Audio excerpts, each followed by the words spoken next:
हैं दोस्तों, आज हम लोग देखते हैं उत्सर्जन तंत्र के बारे में।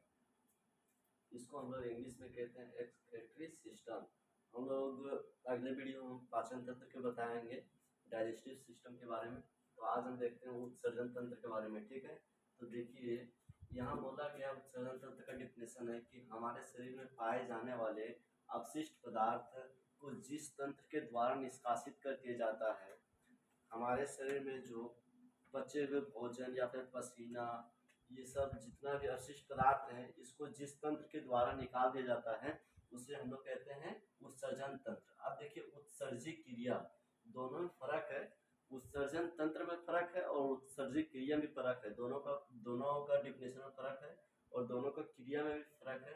तो देखिए ये बोल रहा है कि हमारे शरीर में पाए जाने वाले अवशिष्ट पदार्थ को जिस क्रिया द्वारा बाहर निकाला जाता है, ठीक है, इसमें बोला गया है कि जिस तंत्र द्वारा बाहर निकाला जाता है, इसमें बोला गया है कि जिस क्रिया के द्वारा बाहर निकाला जाता है। तो ये बोल रहा है कि हमारे शरीर में पाए जाने वाले अपशिष्ट पदार्थ को जिस क्रिया द्वारा बाहर निकाला जाता है उसे उत्सर्जित क्रिया कहते हैं। ठीक है, जैसे देखिए अगर कोई लड़का क्लास में हल्ला करता है तो उसे जो बाहर निकाल दिया जाता है, ठीक है, जो बाहर निकालते हैं, मान लीजिए टीचर ने बाहर निकाला बच्चा को, तो टीचर हो गया उत्सर्जन तंत्र।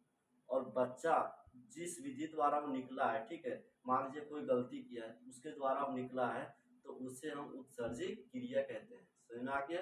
अब हम लोग देखिए आगे बढ़ते हैं।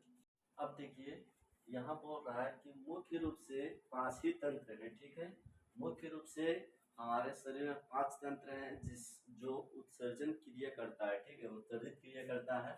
तो देखिए कौन कौन सा है।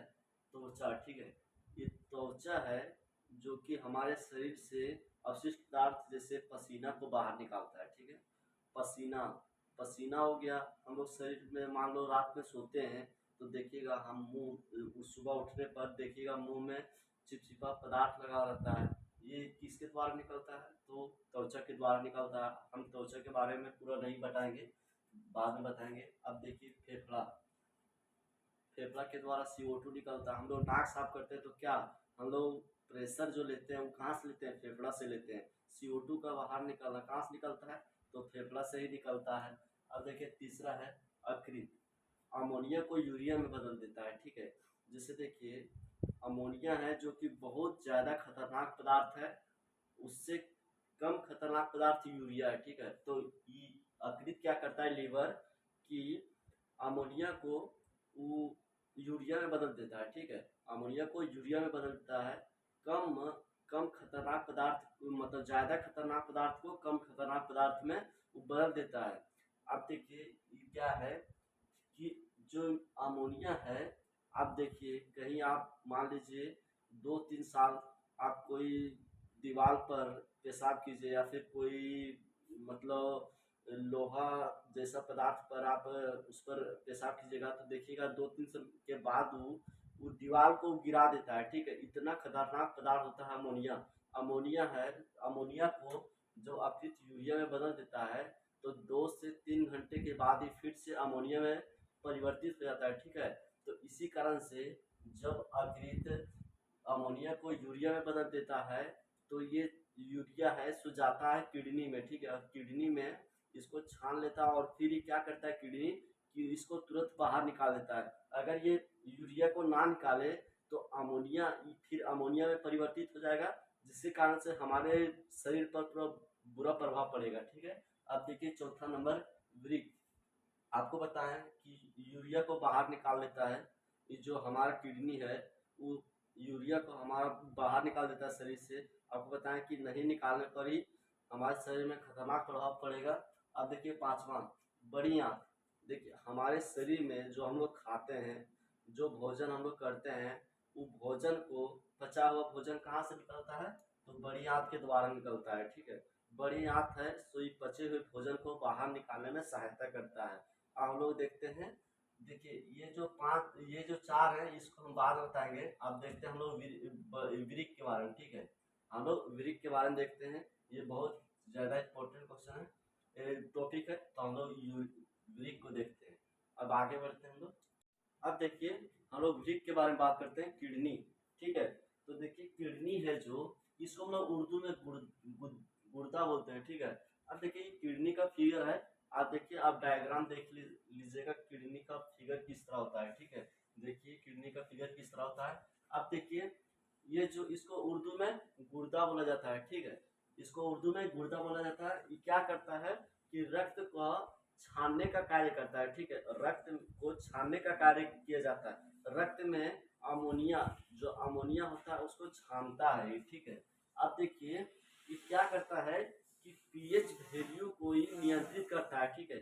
जैसे पीएच वैल्यू को, अम्ल और क्षारक को नियंत्रित करता है। जैसे आप जानते ही होंगे कि 0 से 7 तक क्या होता है कि 0 से 7 के बीच में अम्ल होता है और 7 से 14 के बीच में क्षार होता है, ठीक है, क्षार होता है। अब देखिए पीएच वैल्यू को नियंत्रित करता है, अम्ल और क्षार दोनों को नियंत्रित करता है। अब क्या है कि जहर को निष्क्रिय करता है, ठीक है।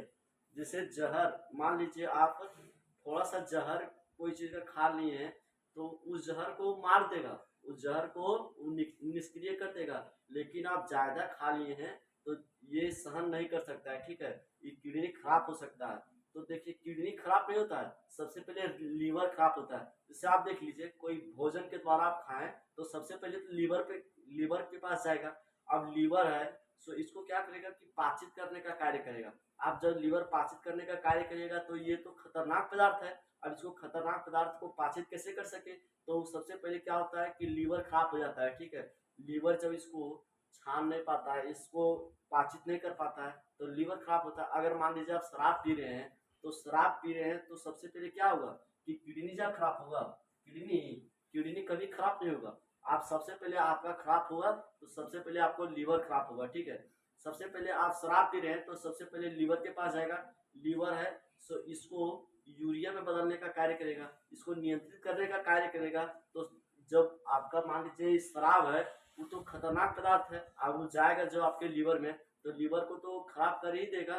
तो इसीलिए आपको एग्जाम में अगर पूछे कि जहर या फिर कोई खतरनाक पदार्थ को हम लोग सेवन करने पर क्या होता है, सेवन करने पर सबसे पहले किस अंग में डैमेज होता है, ठीक है।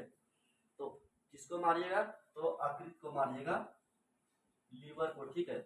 समझ गए होंगे आप। अब देखिए क्या है कि इसका भार है सो 140 ग्राम होता है, ठीक है। जो किडनी का भार होता है वो 140 ग्राम होता है। आपके वेट पर डिपेंड करता है कि आपका वेट कितना है, ठीक है। अब देखिए छठा नंबर, पेशाब को बाहर यूरेथ्रो के माध्यम से निकालने का कार्य करता है। आप देख रहे हैं कि यूरेथ्रो का डायग्राम ये है आपका, यहाँ से पेशाब, जो पेशाब होता है उसको बाहर निकालने का कार्य करता है, ठीक है। अब हम लोग आगे देखते हैं, इसके डायग्राम में आपको बताएंगे हम।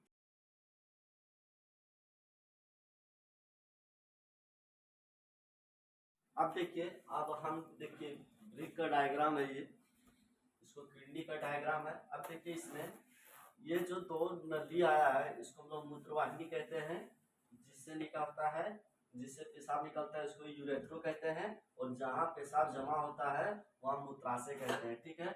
अब देखिए ये क्या है, किडनी का भाग है। देखिए ये जो दाहिना वाला भाग होता है ना किडनी का, वो क्या होता है कि थोड़ा सा दबाव होता है यकृत के कारण, लीवर के कारण थोड़ा सा दबाव होता है। अब देखिए क्या है कि वृक्क का एक साइड का वृक्क का डायग्राम है। देखिए इसका पहला झिल्ली होता है उसको हम लोग कार्टेक्स बोलते हैं, ठीक है। और जो दूसरा झिल्ली होता है इसके अंदर उसको मेडुला कहते हैं। अब जिधर से हमारा यूरिया जो आपको बताया वो जिधर से एंट्री मारता है ये किडनी में, उसको हम लोग क्या बोलते हैं, रेलम हाइलम, ठीक है। और इसमें क्या होता है कि जो एक किडनी का निर्माण हुआ है वो नेफ्रॉन से बना होता है, ठीक है। किडनी का इकाई जो बोलते हैं, वृक्क का इकाई, उसको हम लोग नेफ्रॉन बोलते हैं, ठीक है। तो नेफ्रॉन होता है, सो आपको एग्जाम में पूछेगा वो किडनी में कितने नेफ्रॉन से बने होते हैं, तो लगभग 8 लाख नेफ्रॉन से इसका निर्माण हुआ होता है किडनी का, ठीक है। तो हम समझते हैं कि आप लोग समझ गए होंगे, और आशा करते हैं कि हम देखेंगे कि अगला वीडियो में आपको किडनी के बारे में और कुछ बचा हुआ है उसको हम अगला वीडियो में बताएंगे।